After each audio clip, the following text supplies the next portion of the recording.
connected to projector, I mean like For us, like when we are having a Teams call, for example, like for us to show the screen on the screen. Yeah, on the screen, so that it's not awkward.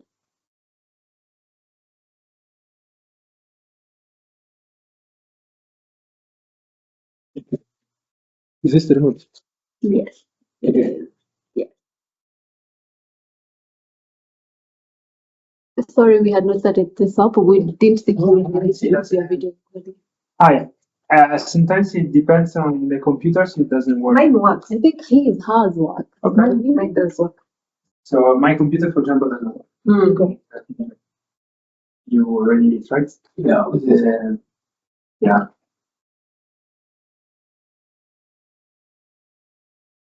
Huh? It works. Not useful anymore. Always useful. Always useful. Okay. It works. So I think just click on Teams. Great.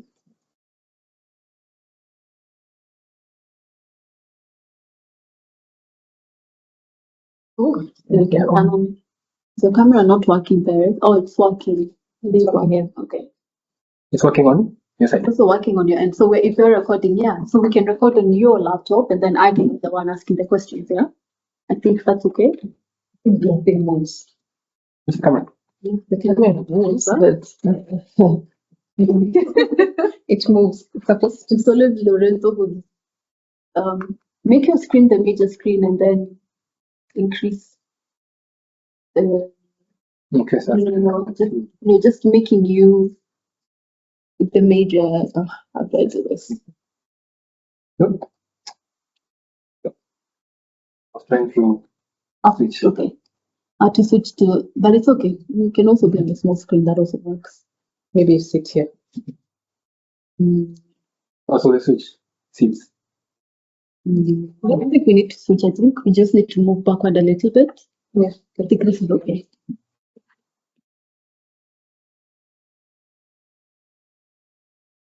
Okay. Good. So of course we do you depend us on you need to record it. Okay. You might want to. I think this is going to be okay, right? Yeah, I've recorded and you're also recording on that. Yeah, we're recording. So it's good to go.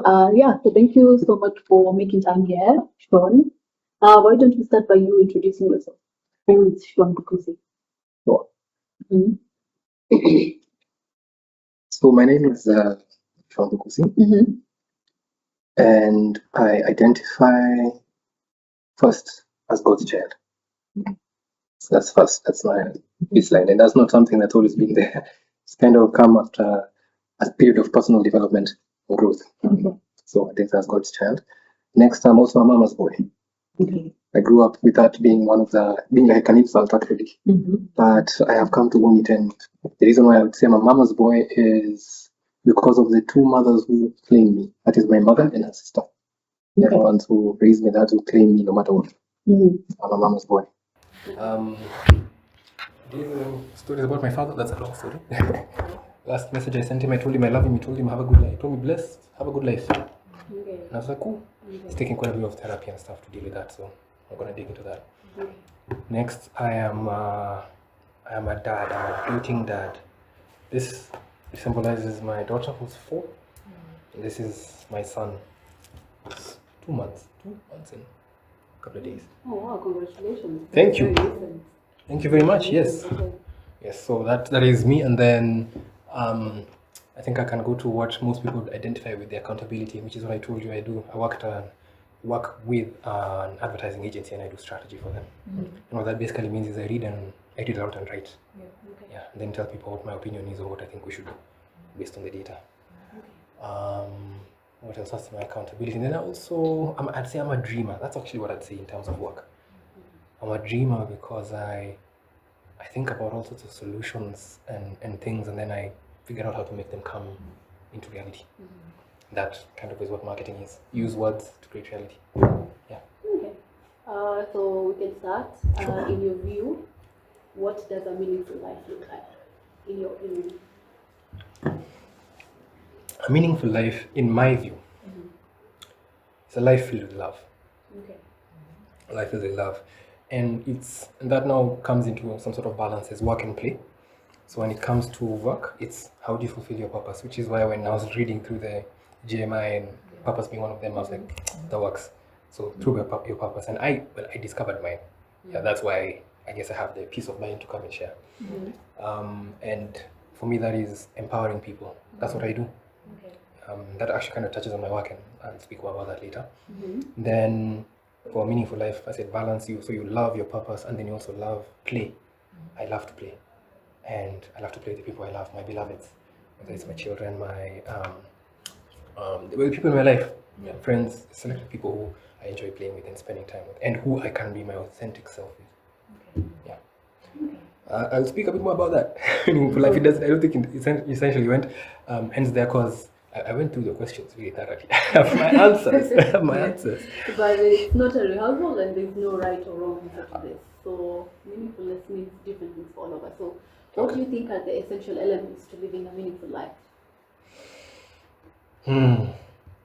So for me, and just like what we're talking about the data, what the data says about the countries that score really high, my position is I am a spiritual being having a human experience. And that I think is foundational. That's why I said start with God's child first. Spiritual being having a human experience. And so that means you need to be taking care of yourself. When I talk about living in love, it means you start here. And that means for me, you need to take care of 4 different aspects of what it means to be human. Your spiritual health, how's your relationship with the Creator and with God. Number 2 is your mental health also. In mental health, I can tell you, there's other answers I'll give later on about mental health. Then physical health, how you take care of yourself. And lastly, which is often ignored, your emotional health. Yeah. Okay. That's a very comprehensive answer. On to the next question. How do cultural norms and values in our country influence people's sense of meaning?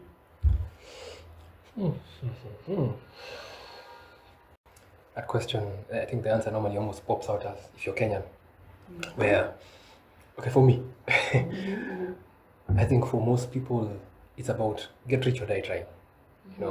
I want to make money. I mean, I've even had conversations with friends who said things like, if I was ever to steal, I would steal enough that I could pay the judges, and that seems to be something that most people are okay with saying. For me, it makes me uncomfortable. But I'd say that is one of the things that has also really influenced us, plus media. And so I work in media, in the media industry, and I know that a lot of the time, a lot of the marketing campaigns and everything are just about telling you about how this product will make your life better, or this will make you need this in your life. Your life is not sufficient. Yeah. So there's almost like a rat race. You're chasing money so that you can buy things that make you feel better, and you're chasing more money to make. So it's just kind of caught in this rat race that doesn't really necessarily end anywhere. That's why meaning gets lost in terms of cultural norms. That would be my view. So reflect on how the cultural norms influence, for example, our sense of purpose, belonging, personal growth, and guidance. I think we can go one by one for this. So how do these cultural norms and values influence, for example, our sense of purpose in our country? I think purpose is lost for a lot of us. In Kenya, a lot of us, we don't even, to be honest, purpose is a luxury. Reason being, so many of us have to spend our lives surviving. We are here trying to work to earn a living to pay our bills, just to begin with. And unfortunately, the system is wired against us. So there's the politicians who are getting rich, and the rest of us are kind of just struggling to get along. Yeah. So that's what I'd say. That's in terms of purpose. Purpose, and when it comes to belonging. That one. Remember when I was thinking about that question, I was like, this one. My answer is like, I feel like it's a harsh answer, and I'd say I'm looking at majority of Kenyans, not necessarily me. I had a very different experience. I had a privileged experience, which is why I will not take away from that. When it comes to belonging, I think we start off with parents who are so busy, they don't have time to spend time with the children. And I mean, the people who are supposed to be learning life from is your parents. So you barely get time with them. You're spending time with the neighbors. It's housemaids who are often raising children. Then at some point, parents decide it's time to be shipped off to boarding school. So it's like they have outsourced that job of raising the child. So the child goes to boarding school, learns about that. By the time they're coming back home, it's very difficult for you to reconnect. And you end up with this whole life where the children and the parents, they don't really see eye to eye unless on very few issues. And so that sense of belonging is diminished. Okay. How do you also think this influences our sense of personal growth and also guidance as a nation, as a country? Personal growth and guidance. I feel like most Kenyans measure their personal growth by their bank balance rather than, you know, what have you learned and stuff like that. And it's also because it's not really taught in our culture. And then guidance, hey, because of that journey that I just talked about, of, you know, by the time someone's turning 18, where you're looking at in terms of guidance is probably some influencer. Yeah, like I want that life, or a politician or a celebrity, you want that, and you think that that is what will give you meaning, but not really. It works for them, not for you. Okay. Yeah. In terms of personal growth, is it more of an expectation from the society, community?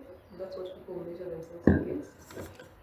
Yes, I would say I would agree with that because, like I said, we are all in survival mode. So if you're in survival, we're all measuring you, how much are you making? Yeah. So I'd agree. Yeah. The next question, what are the key factors that contribute or hinder to a sense of meaningfulness in our country? I think we can start with factors that contribute to a sense of meaningfulness in our country. Oof. I'd say there are 2-3 things that contribute. Number one is technology. Okay. I think, hi, okay. I was thinking about it. I'm like, you know what? I don't think I'm just going to share my political views. I think Kibaki did us solid. I think this is going to be the same recurring because of the people meeting. Even though we have to do it more. Yeah. Okay. I think Kibaki did us a solid when he made education free and accessible for a lot of people. So we have a generation who are very highly educated. And one of the impacts of that is now they connect quite a bit on technology and they read. You know, like last year when we were looking at the finance bill and there were people setting up groups everywhere, and technology was the basis of where they connected. So I think technology is one of the things that we have on our side. And next is legal system. I know it's not perfect. You know, it's slow, but some of the rulings that have been announced recently, you know, upholding citizens' rights, are one of the things that are contributing to just maintaining. Yeah. Then I'd say the environment where I think we've become a society just because of last year. We actually started discussing civic education.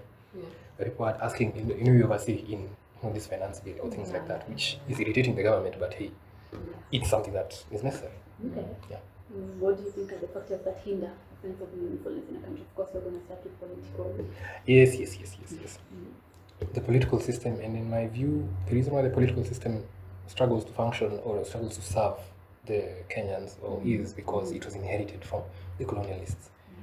When we transitioned into us being into power, we didn't necessarily change the structures. So it favors the people who are in power. When you are out of power, may God be with you. Yeah. Next is the education system, which I've just talked about. How, I mean, a lot of parents are so busy that they have to outsource raising of the children to teachers. That is one of the things that works against us. And lastly, our social structure. Actually, no, not really lastly. Economy. That also ties into the economy. Where I mean, it's a known thing, and it's said about how if you don't have connections, there's no way you're really going. That just means if you don't have access to power, it's likely that your efforts will be in vain. You can be very capable, but Networks. if you don't have networks, the kind of networks, and those networks are not necessarily something you can just walk out and find someone in the street. And then lastly, social. I was reading an article earlier this week about how an MP was grabbing some grounds that were supposed to be for youth to play sports. And you're like, if you're removing all these places where the youth are actually going to connect and where we're actually going to build communities, that works against us. Yeah. Okay.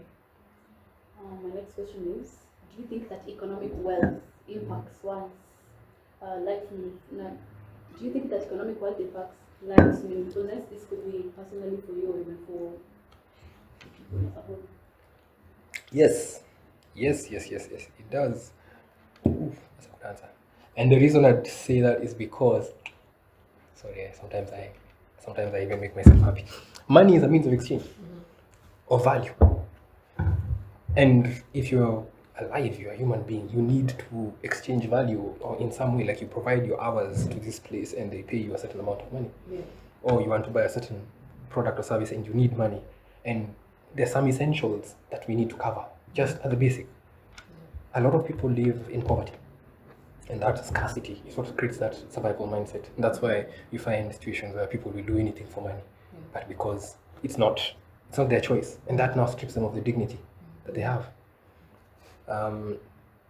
So I'd say, money has a very big impact, and I think that's even what inspired the second paper that I sent you, where with my business partners we were talking about a social economy. We've been talking about a social economy for about a year now, thinking about how do you create something that actually works for the community? The government has so much. I think the reason why they in a way control us is because they have control of the money. Yeah. Like we are talking about how the other day KRA, the new finance bill wanted us KRA to be empowered to go and look at our financial data, our personal details, and invade our privacy, simply because they're trying to extract more money from us. Yet there's no more value you're giving. So I think that's my answer in terms of how that works, and also equitable distribution. There's a lot of money we see. Last year, some of the reason why the protest happened is a lot of the youth were upset about how some of these politicians flaunt their wealth on social media. And these are ill-gotten gains. This is taxpayer money that they're using. And as we're here struggling. Yeah. So that's what I'd say. Okay, that's a very comprehensive answer. Thank you for that. What role does education play in shaping people's sense of meaning in life? And this could be either primary or formal education, or higher formal education, primary education. Yeah. How do you think it contributes to a sense of meaning in one's life? My personal answer is I was never really a fan of school. I was never a fan of school. It's partially because I have ADHD. So for me, I learn at a very different speed, and I need, like, if I'm not interested in something, It's not gonna, yeah. there's no point. Why like accounting? Oh gosh, oof, yeah, a struggle. And so I growing up. My parents' generation really valued education because that's what made a difference for them. They would always, my mom and my parents would always talk about. My mom would always talk about, my mom has a PhD and she did like 3 masters. And I remember when I was finishing university, and she was like, "And you?" And I'm like, I'm not seeing. It's not gonna happen. So and at that point I'd already started to see that the actual work environment, the education that is being provided does not match. You'll come out of school and you can't necessarily get a job. Yet, unfortunately, for a lot of Kenyans, they grow up thinking education is the key. It's the key out of poverty, and it's not. We probably also are familiar with a couple of stories of people who have sacrificed everything to send their children to university, hoping that they'll get a job in Nairobi. And this child comes back to their village to milk cows and just do everything, and now you guys have sold everything. And this hope that you had, it's not going to happen. So I'd say that's how it kind of failed the system. Our education doesn't even align with meaningful, a meaningful life. How do you create a meaningful life? It's all about how do you become a worker in this economy that already moved on. Yeah. I think it's a checklist. Yeah. Ticking much Just for you, system. I think you've also partially answered this question that is primarily or higher formal education essential to live a meaningful life of hope and dignity? Higher education. Is primary or higher education, primary, yeah. higher formal education essential to living a life of hope and dignity? I'd actually say yes, education is necessary. Okay. But not for the reasons why maybe the education exists. Like, for example, for my children, I know I want them to go to school, but I don't want them to go to school. I'm not looking at what grades are you getting. I'm not even bothered. To be honest, my intention with them is I want them to build relationships, learn social skills, and I want them to grow at the same pace with everybody else. I know my job is to teach them, first of all, to live a meaningful life, starting with God, and then also teach them how to make money work for them. Not work for money. How do you make money work for you? Because, it's wild out there. Yeah. Something else I was going to add to that. Yeah, so that applies in primary school and then especially in higher education. I can't say how many times I've been possibly in a boardroom and I meet someone I was in the same university with, it changes everything. It's like that, social capital. Yeah. All of a sudden, like, even you, yeah. It honestly, it changes the conversation.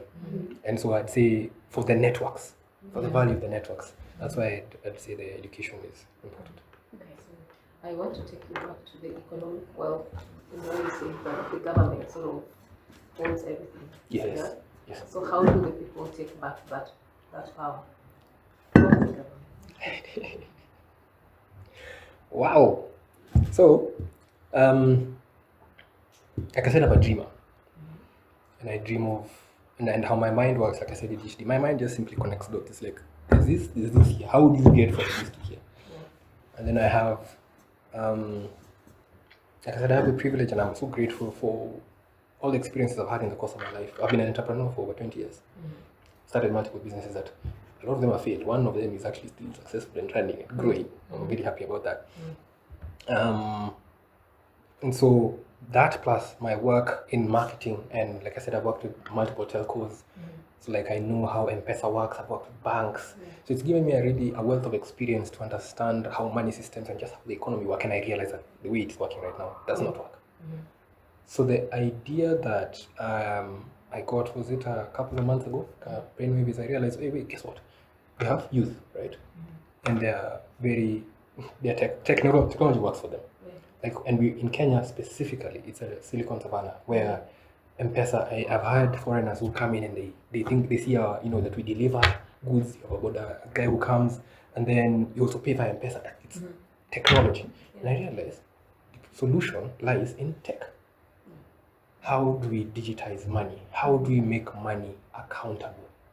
Because as soon as you do that, you empower the most financially vulnerable. And that's what we want to do. And that's what I created, basically a crypto. I created a concept paper, I wrote a white paper, and I've sent it out. And the intention is for it to preserve the time value of money. Reason being, money can be very complicated, and especially for the financially vulnerable. When you start telling them about stocks, this is how you make more, you're like, hey, what are you saying? Me, I just want to know I have this much money, and tomorrow it will buy me the same amount of bread. That is literally it. So the way the crypto is based is, again, I'm going to go and list prices of several things in the slum. I want to go to the slum first of all, and to the marginalized areas where there's people who are vulnerable. List those prices, and then those will be the prices of those goods for eternity.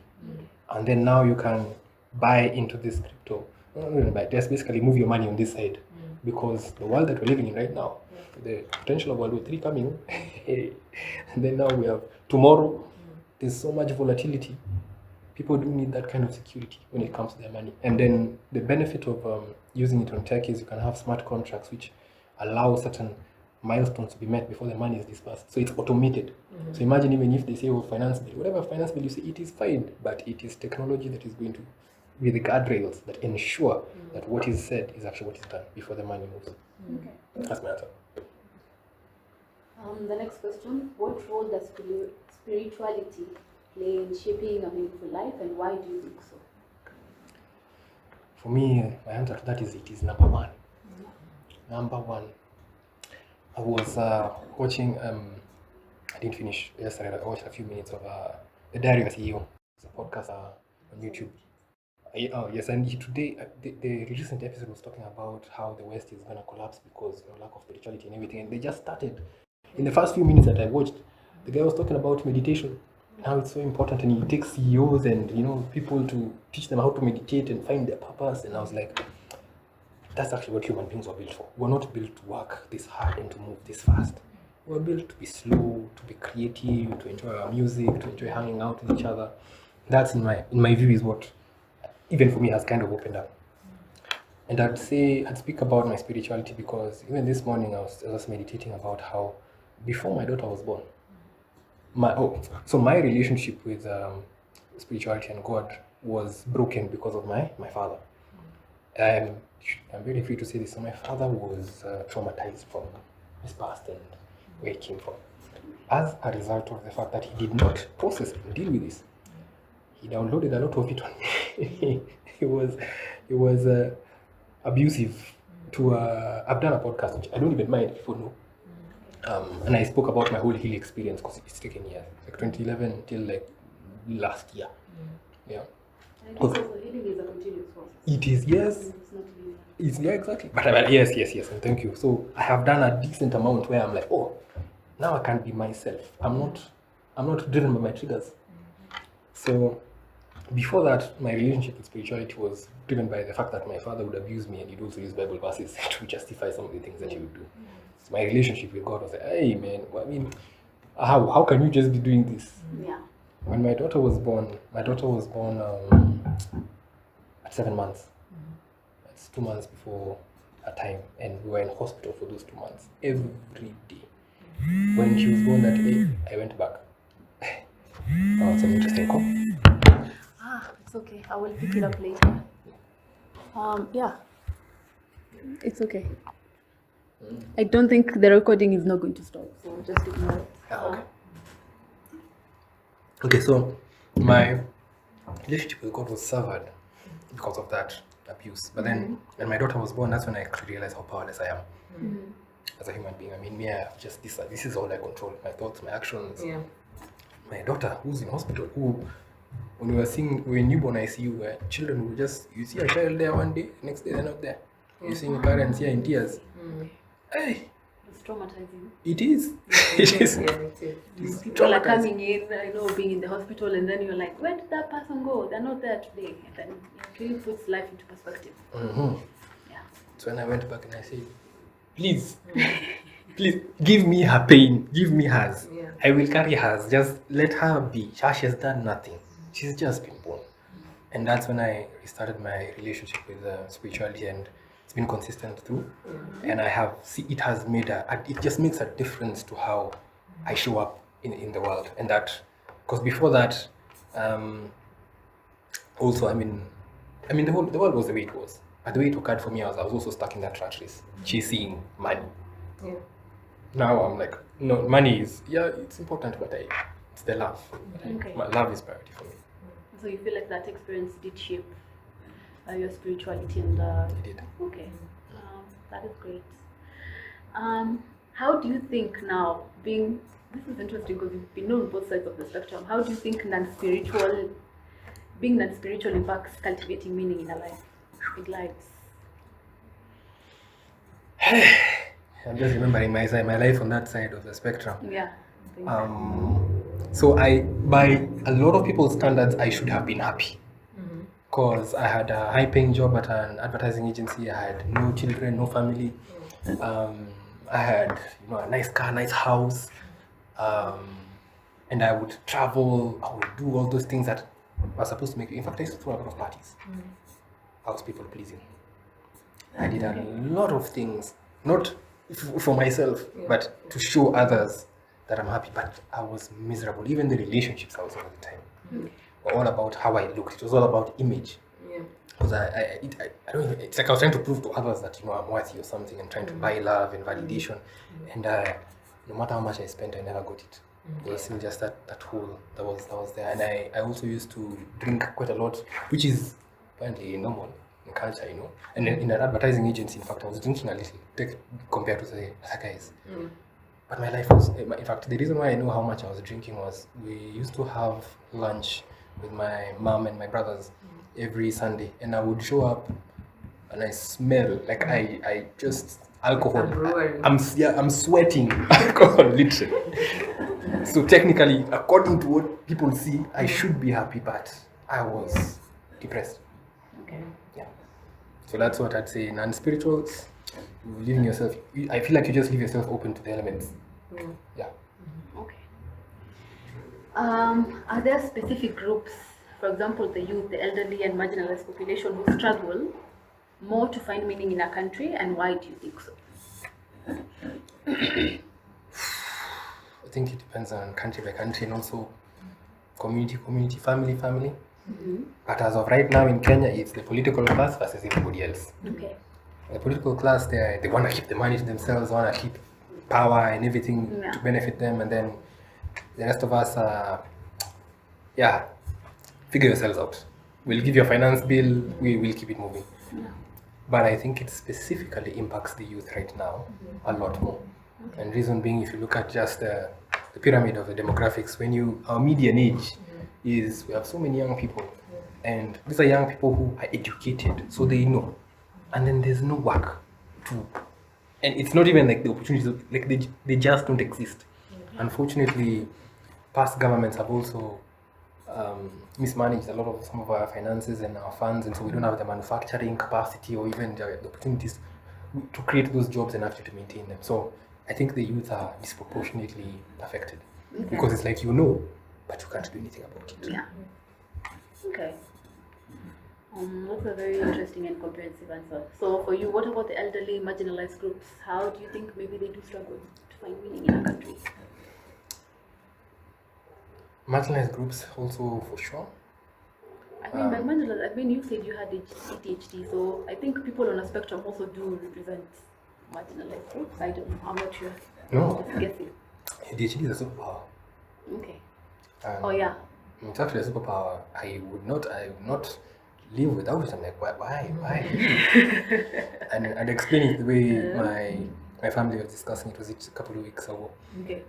You have ADHD. I can have 5 or 6 thoughts at the same time. I'm talking to you, but I'm already processing 3 different answers at the same time, and I'm also taking in everything that is going on. I can understand, like I'm reading all your body language and seeing how you're reacting at the same time as I'm talking. Yeah.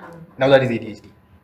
So that's why I'm like, it's not necessarily it's not something marginalized. But when I say marginalized, what I'm thinking about, because I also, I worked with strategy for SHA, for launching SHA. And I remember when I was reading that document, I was like,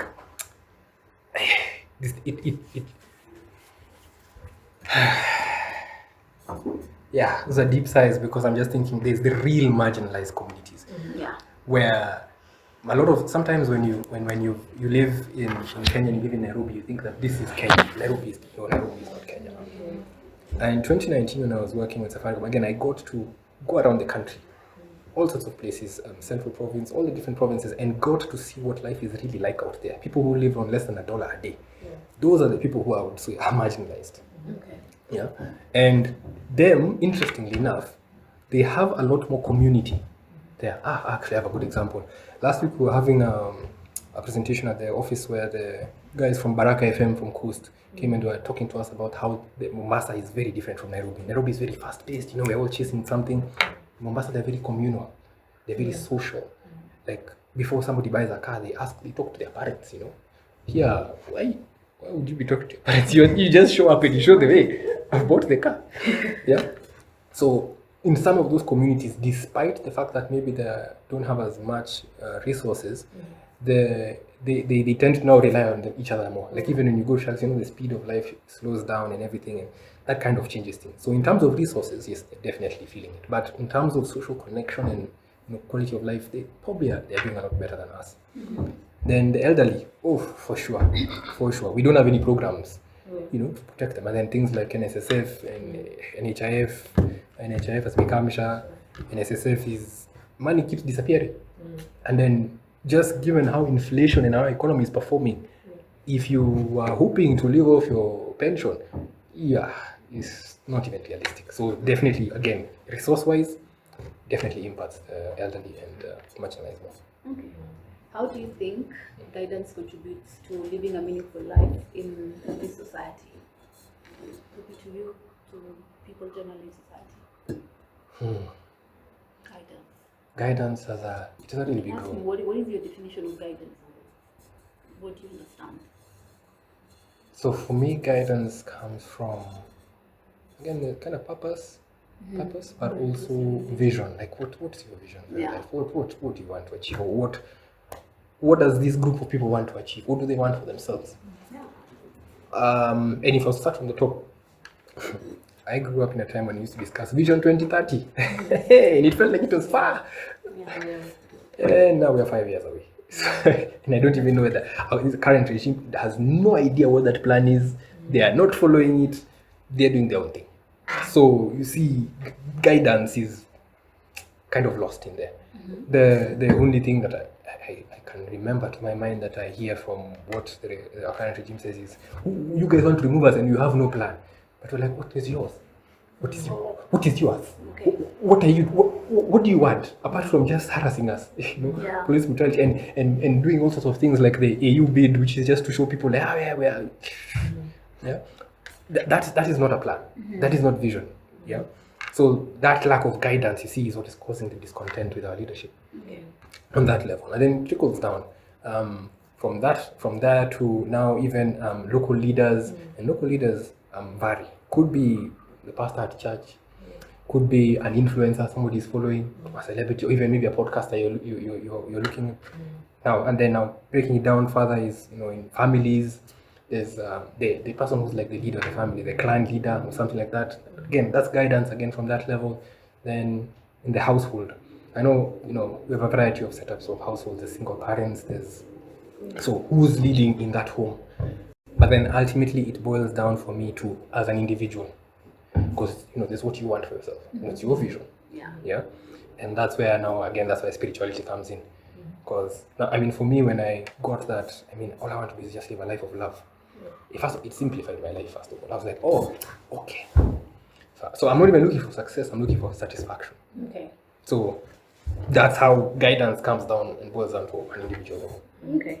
Who are the most important sources of guidance and mentorship to one individual? To one individual? To an individual. I think it's saying one, but it's to an individual. Could be to you, or could be to individuals just in general. I think the answer I just said from Some President, of them, you've discussed. all of them, Yeah. the waiting. The family level, I'd say the waiting. structures, The waiting shifts depend on Yeah. possibly the individual, or Yeah. maybe sometimes it even goes out to tribes.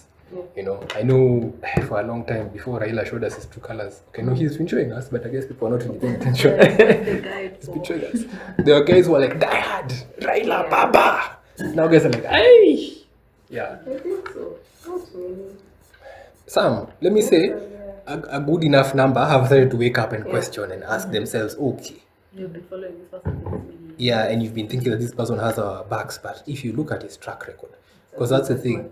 Yeah, people need to look at what are your words, what are your actions. Do they match? Cool. How do you think personal growth and overcoming challenges contributes to living a meaningful life in this society? I think maybe we can start with you and also in society. Personal growth. Aish. So whenever people say personal growth, sometimes you're thinking, well, status, money. I've come to my position is personal growth is actually about pain. And how do you deal with it? By default, I'm a human being, I do not want pain. Yeah. If it's painful, I'm like, I don't want it. But if I embrace the pain, there's a lesson to be learned there. And that would be my definition of personal growth. Because if there's anything that we're guaranteed of in life, is that there are storms that are going to come. We cannot run away from them. It doesn't matter who you are. So embracing the pain and learning through it, I think, is what now, that's like my roots, what I can see, that personal growth can come from that direction. So that's for me. Then for the collective, I think if, say, I'm working on my pain and I got excited there. An answer I thought of that I think ties in. I was watching now another documentary, Diary of a CEO, again, over the weekend, and I was watching, what is his name? Something Hinton, the godfather of AI. And he was explaining how artificial intelligence works and explaining how, so how it works is basically you set up hardware and you interconnect a certain number of computers and they simulate the neurons firing in a brain. Then you have you can set up a whole other computer here and set up a whole different AI here. These are two AIs that how they learn, this one tries a number of experiments and it learns how it adjusts. And it adjusts how the different neurons work, which is basically how our brains work. Yeah. This one can be in maybe a different location, so it has a whole different set of circumstances. So it's learning different lessons and it also weights the learning differently. Then what these AIs do, the benefit they have is they can talk to each other and in like milliseconds transfer all of that knowledge. And then now they are both better off for it. So the reason I'm explaining that is, in my view, there's an opportunity for human beings to learn in the same way. Yeah. You're embracing your pain and learning through it and then sharing your experiences. You're saying, okay, so I've had a traumatic experience like this and this is how I dealt with it. This is how I help you through. And somebody else also says, okay, fine, thank you. How about I also share with you, because maybe I've had some financial trauma also. I can help you learn from that experience. I think if a society works in that way, where they're all learning from each other, learning from someone else's pain, so that you don't have to go through it exactly. Yeah, that now can be beneficial in moving everyone together in at the same pace. Now that would be an ideal situation. But as it is currently, I think most of us medicate our pain either with alcohol or something, and you just find something to distract you from the pain. You don't even want to face it. Maybe I- that's tied also to the alcoholism culture that we have. Yes. Yeah. And I've also worked for alcoholic brands, so I know where, Oh. in fact, it used to be a conflict of interest for me. Betting, cigarettes, or even alcohol, I'm like, I don't really want to sell more of these, but I gotta do my job. Yeah. Yeah. Okay. But I hope the government will embrace the pain and think better in 2027. The younger generation, the youth, they actually are. Yeah. That is one of the reasons why they are rising up like this, because I think they've hit rock bottom. Interestingly, so I was gonna say my father has been working on suicide in men, and looking at different areas in Kenya where a lot of young men are probably killing themselves, and it's because of some of the things we talked about. You don't have meaningful work, so you don't feel like you have any value you're providing to your society. Yeah. You think, okay, why should I be alive? And I'm also speaking as somebody who's been in a suicidal space before. That is where it comes from. You're like, what value am I? And it comes from you don't have meaning for yourself at the beginning. So why bother? Yeah. Yeah, and just thinking about the men, and this is something I was also discussing in the morning with another person. How is it that the suicide cases are more amongst the men? And also, when you look at the churches, we have less men in church, more women in church. Is there a relationship? I think there is. And I was discussing this with my therapist last week. Yeah. And we were talking about how boys and girls are raised very differently. Girls are raised to be communal, you enjoy hanging out with each other. Okay, to some extent. For boys, from the moment you're born, it's a competition. Yeah. You have to be the winner. Or if you're not the winner, then who are you? You're a loser. So usually it's only one winner, right? You see how it leaves a huge significant portion of people who have participated, they've given it their best, but they're not even being acknowledged for it. Yeah. The winner is the person who gets all the glory. The rest of you can try again next time. After a number of cycles of a man trying and not getting there, he'll be done. He'll give up. So it's the society and expectation. But it's culture, yes. Culture. That's why even for my son, I just want him to, you just have fun, man. That's enough for you. Yeah. Don't, winning, it's a bonus. Okay. I mean, there's so many aspects to that. Maybe we can explore in the later one. I think we need to continue also. Sure. How do you think having a sense of purpose contributes to living a meaningful life in this society? Sorry. Before that, I'm sorry. There's a question that I skipped. How is personal growth perceived in our country, in your country? Samani, what car are you driving? You're judged by the car you're driving, how you dress, what phone you put on the table. Yes. Yeah, I remember when I was growing up. Oh, speaking of which, the reason I keep saying when I'm growing up is because I'm turning 40 this year. Oh wow, that's Yeah. amazing. Cool. Yeah, thank you, yeah. Shall be welcoming. Thank you. Yes. I really do. I when people say life begins at 40, maybe that's why I'm here feeling and talking this way. Yeah. I've seen things, Mark, I'm like, Yeah. Nothing scares you. sour. I hope I can get to that point. Yeah. I mean, I say it in the older generation where nothing matters. It's not that serious. As long as you're alive. Yeah. And you're healthy, you'll solve it tomorrow. Yeah. Meaningful index, exactly. You realize your basics.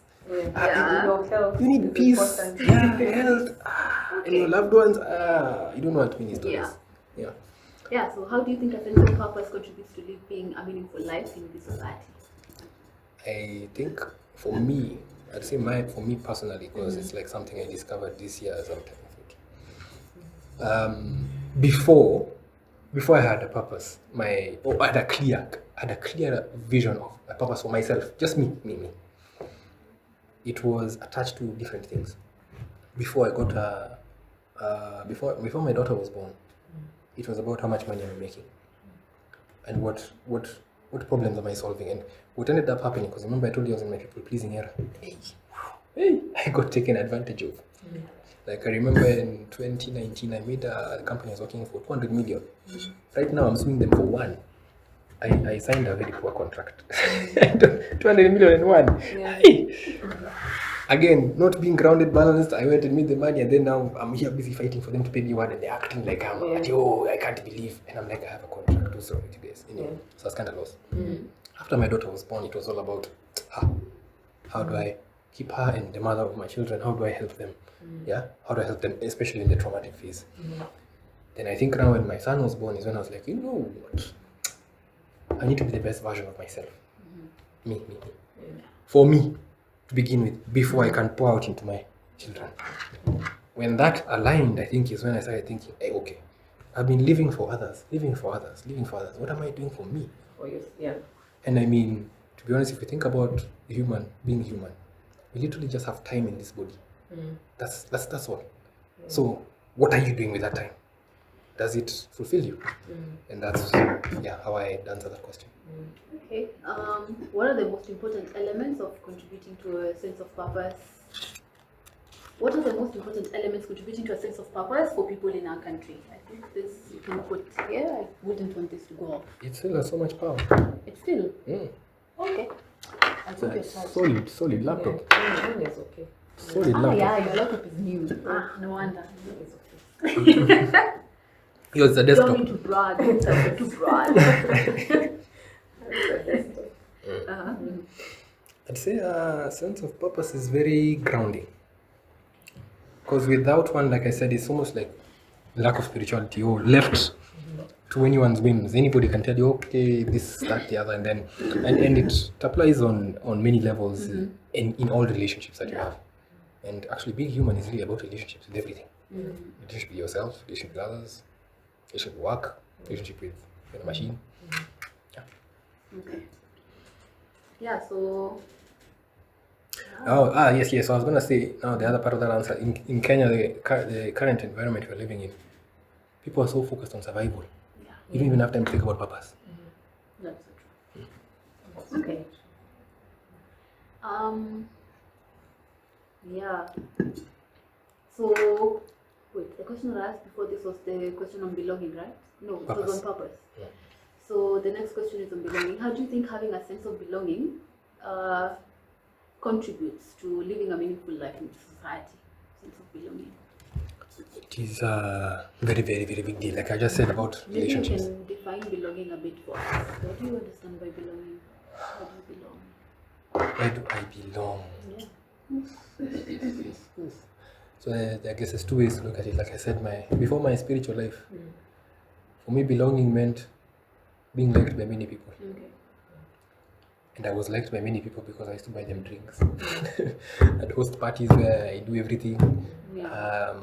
I'd go to work and then I'd do my job, but then I'd also help others do their job.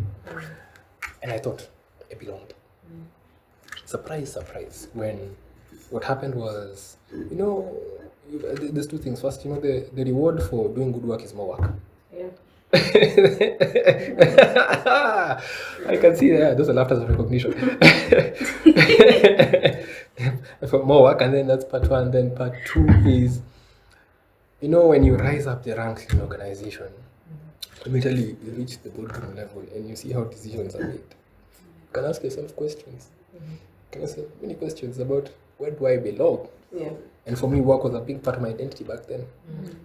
Rose up the ranks, reached those, and then now, because there was a conflict, my values and the people's values were different. So integrity, me, it doesn't matter. I will tell on myself, as yes, it is me who did it. Yeah.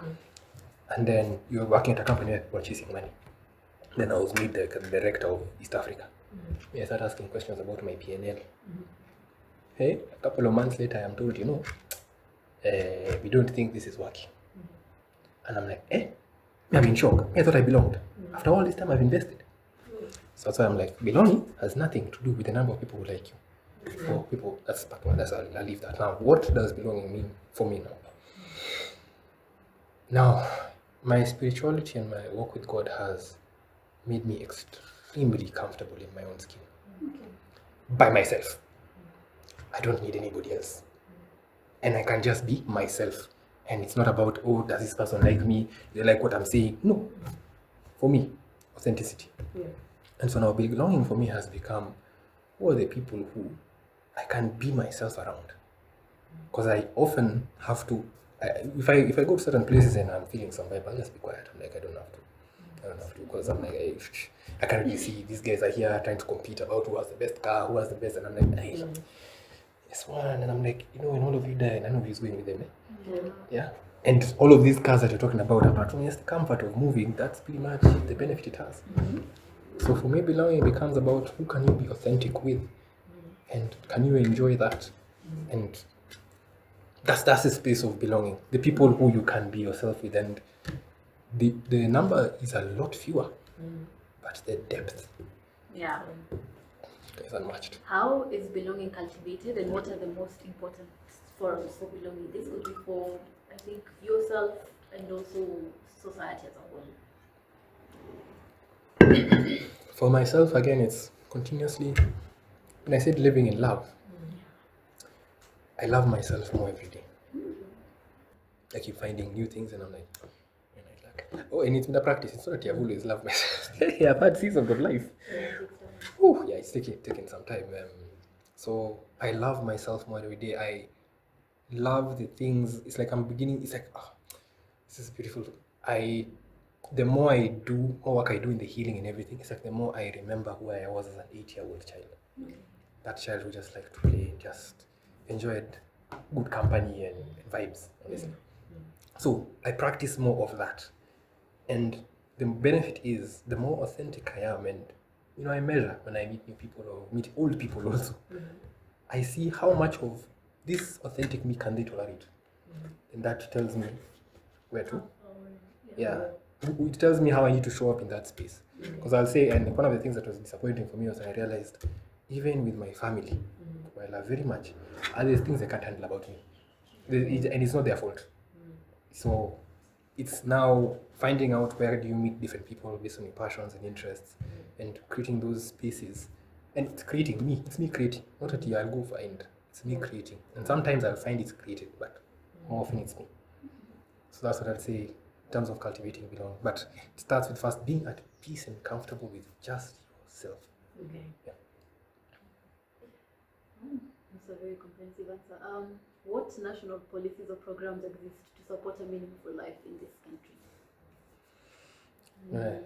We all love to read for this. Yeah. You can laugh. You are allowed to laugh.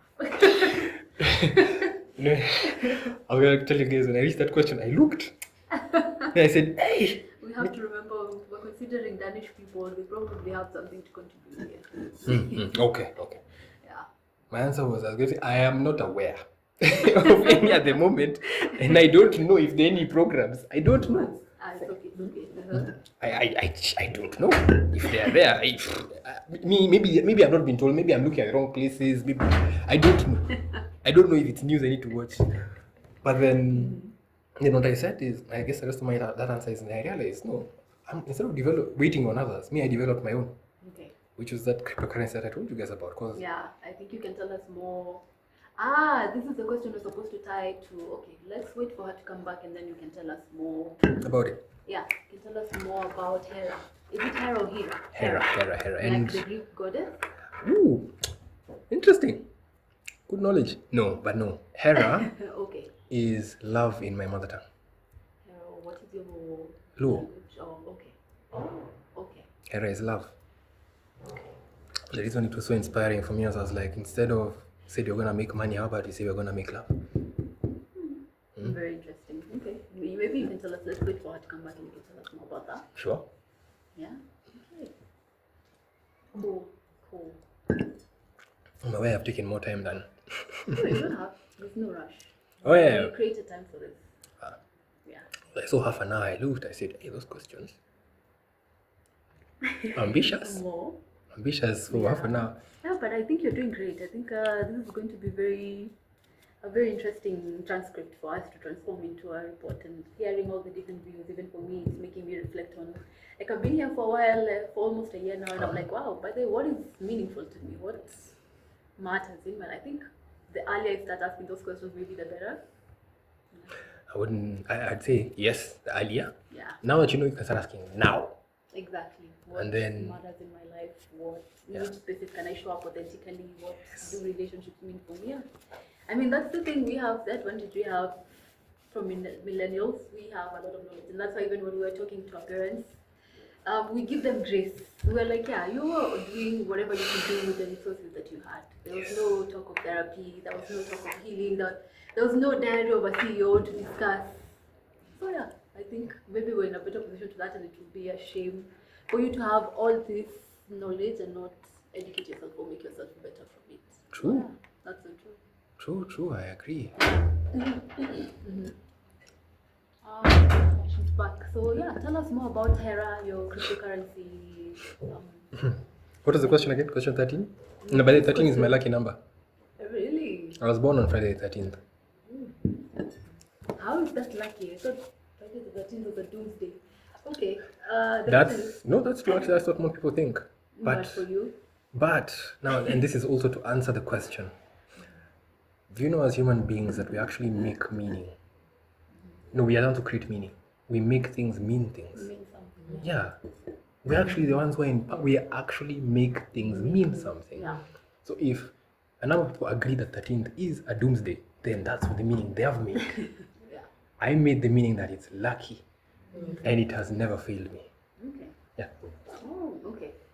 So question 14 was national policies or programs that exist to support a meaningful living in our country. And how does HERA come in? How does Hera come in? So, Hera came in, I think. HERA means love in Telugu. Oh Married yeah, one. you're married one. I'm the only one who's not. Okay. So, the concept came from one of my business partner. Her name is Valerie. She's brilliant. She is brilliant. She lived in Malaysia for a while and was in uni there. And one of the things that she did a paper where she was looking at different communities and trying to understand how different communities work, and you know how does it, she was looking for a circular economy, where you create an economy, like a microeconomy within a community that helps. They basically help each other. I think she did a paper that where there was a bunch of there was a group of ladies in Kisumu who were widows and things like that, and I think they were given some money, and they managed to make like a community work, a school, and that's kind of where the spark came from. And I thought to myself, in the world we live in right now, globalization, we've gone globalization, and we've seen, to be honest, I don't think it's working very well. And the thought was, how do you empower communities, and especially those who are far flung, yeah, because often those are the ones who get forgotten. So these are marginalized communities. Okay. Yeah, marginalized communities, and we came up with we discussed a social economy, an economy where even if the rest of the world goes bust, you guys are fine, because right now we are actually at the mercy of whether Trump decides to go into World War III, whether Ruto decides now to just release the military and just imprison everyone, and you're like, to be honest, my day-to-day life does not have anything to do with those guys. I just want to buy my food. I want to live in peace. And that's kind of where the thought came. And then connected the dots with technology and tech adoption here in Kenya, thinking about how much we use M-Pesa, and realizing that crypto has come a long way. Crypto, the whole intention why cryptography was invented in 2008 when Satoshi Nakamoto wrote the paper on Bitcoin was because he saw the financial collapse, which happened because a few of our leaders and banks mismanaged finances, went lent. We thought the economy was growing, but it was not. And then it crashed. And then we were still impacted, but we had no say in the matter. So the thought became, how do we empower people with their money? And if we can agree that money, again, meaning, we can agree that money is a means of exchange at the basic level. How do we create money that works for us from a technology basis? And especially given in Kenya, we have a high-tech adoption than anyone else in the continent. So we are basically the beacons of the world. M-Pesa was transformational. It has people who have been studying it, trying to replicate it, but not really. But then I thought about, okay, so how about we create a cryptocurrency that again preserves the time value of money? That's it. You know that bread is 65 shillings, it will always be 65 hera, no matter what. So that's how the idea came, and I thought about how that is something that if you empower everybody with their money, then again you build in the smart contracts that even, it pays the government their taxes and everything. And for me also it was coming from my spirituality, it was aligned with God, because God is love. Again, God owns all the money. It's all, I mean, everything on the planet that exists, we actually have enough on the planet. It's just, the distribution has been. So how about instead of empowering the billionaires, we empower the poorest. And that is how Hera So came to be. how exactly does the funds, how do they get exactly to the marginalized communities? So, In what way? good question. So I wrote the white paper. Right now I'm in the phase of researching. I've even been looking at some research that again Valerie sent me, where Bitcoin has been experimented in Kibera. Yeah, I want to go and read all of those papers. So what I do, some of the skills that I have is, so like I said, advertising, marketing. So I do understand marketing, that I have quite a bit of experience with. Then my degree is actually in IT. I actually have an IT degree. Then I also have a flying license. Random. Yeah. So I actually have a really good understanding of how technology works, but I have to say that I do need to spend a bit of time. Like when I said I've written the white paper, but I'm still building this. I'm not finished. I am in the process of it. Yeah, and but things are just coming together as I move. So I'm like, let's go. Okay. So how is it gonna work? Is it the same as It just goes replaces through a them. pre-sale process or what? I was thinking of creating tokens and then allowing investors to invest using the tokens, so that for a share of, I mean, you invest a certain amount of, because I need the real currency right now. The intention long term, and I was thinking about that, saying this out loud. But anyway, the intention is it will replace money, and not only. Any of you watched any of the Marvel films, Black Panther? Yeah, I Have fantastic. My view is this is vibranium. have. Okay. Because what we have in Africa in abundance is love. Yeah. If we can, you said Traore. If we, and what's making Traore work? Accountability. And he's making things work. This is doing it from a money perspective. The intention is that this will be a foundation, like a reserve currency. Because you see, it preserves the time value. So every week, actually the way I designed it is every week, every 7 days is when now it will update the currency value of Hera versus all other major currencies and all other cryptos. Yeah. So that when you put in money in this week, you know you have a certain amount, it's locked in. Okay. So that you don't have to start thinking, oh, see, currency has gone where you're good to go. Then as it replaces money, it is simply, I tell you, okay, can I send you like 5 Hera, you want to go and, I don't know, okay, not 5, that's like 5,000, you go and do something. You do the equivalent of what 5,000 Kenya shillings would do at that time. Yeah. Yeah. Okay. That's great. Next question is, yeah, if you could change anything about our country to support living a meaningful life, what would you change and why? Money first. It's distribution. What about money? It's this currency, it would empower everybody with every individual. It empowers the individuals with money, not the corporations, not the politicians. It's you as a person. So if you have, and the benefit of cryptocurrency is the security, the accountability, because it's built on the blockchain. Yeah. Familiar blockchain? Yeah. Fantastic. Yeah. So I mean, the accountability is across. So you don't have to look behind your back. You can have two-factor authentication. You can have all sorts of security protocols that guide your money. I mean, that protect your money. And so nobody can steal it from you. You have your wallet.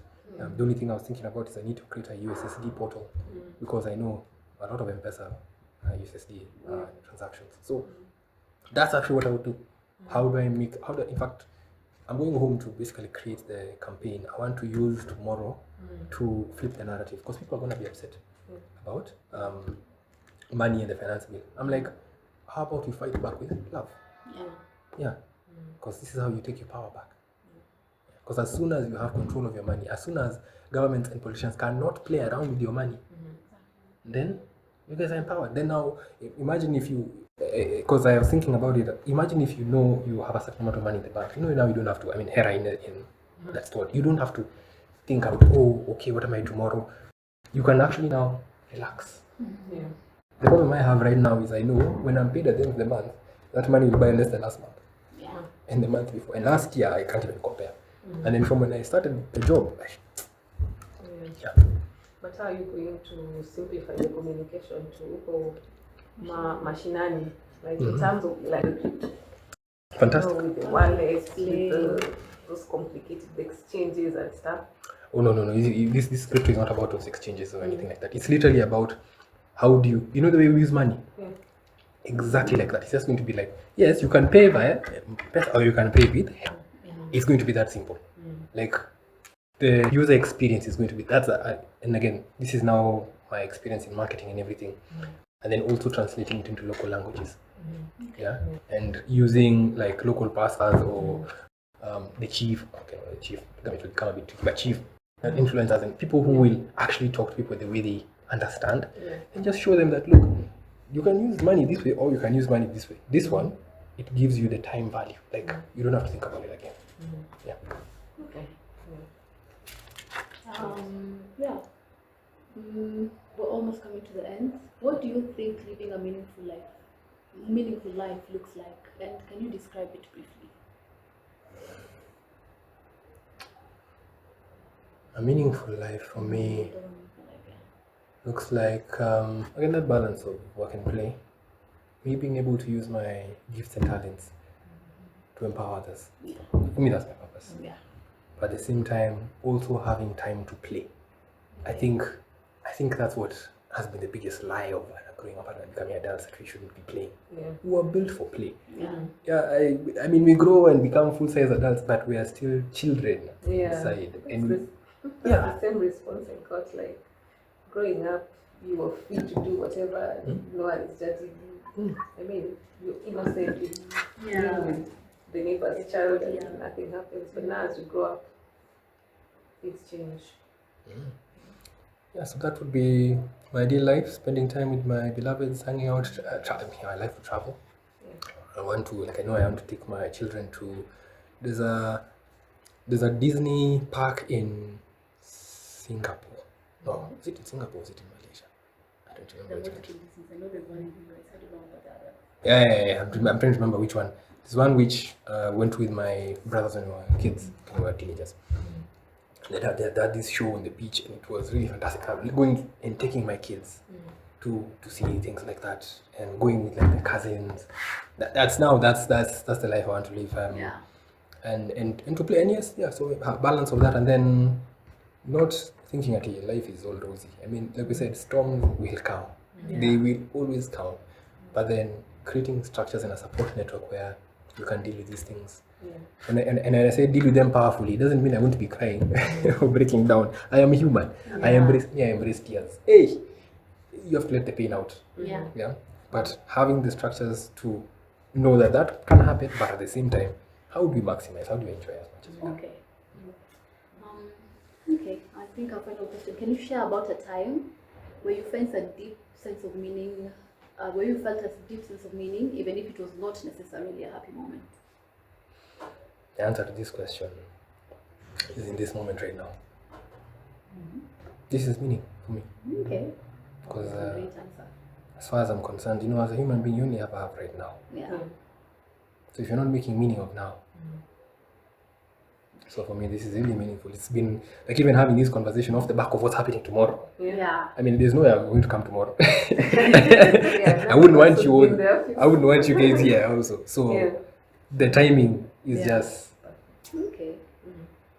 Thanks for coming. Yeah, thank you for coming. Any final thoughts and reflections on this? Yeah. So I was gonna say there. Do you know what the opposite of love is? No. It actually isn't. It is fear. Opposite of love is actually fear. Unfortunately, as the Bible says, perfect love drives out fear. And a life filled with love, it represents my higher purpose for me. And I invite anybody listening, anyone who knows, please start pursuing loving yourself first. You can only pour from a cup that's full. Exactly. Yeah. And then spirituality again, God is love. In fact, that's what I realized. People see churches as this place. Imagine church is a place of love. Okay, no, but it depends on the church. Let me also be clear. Yeah, yes. So many initiative factors. Hey, and then yeah, and then so many who can be bought. Like Yeah. that Pastor Ganga guy who was complaining about the government, like in simski squeezy. Mm. Yeah. Yeah. So yeah, you either serve love or money. Yeah. Okay. Yeah. Okay. Yeah. So thank you so much for making time to be here with us, Sean. I mean, we really appreciate it, and your contributions will definitely be very insightful in helping to deepen our understanding of meaningfulness. And we look forward to drafting this report, seeing what are the different points of view, and of course, you will get access to this eventually, probably by July. No, not July. Oh, July, August, end of July, beginning of That's the August. report. It should be ready. Yeah. okay. But the video I can get. Yeah. Sure. Yeah. I also want it because Yeah. I think we can stop recording. I think. Right.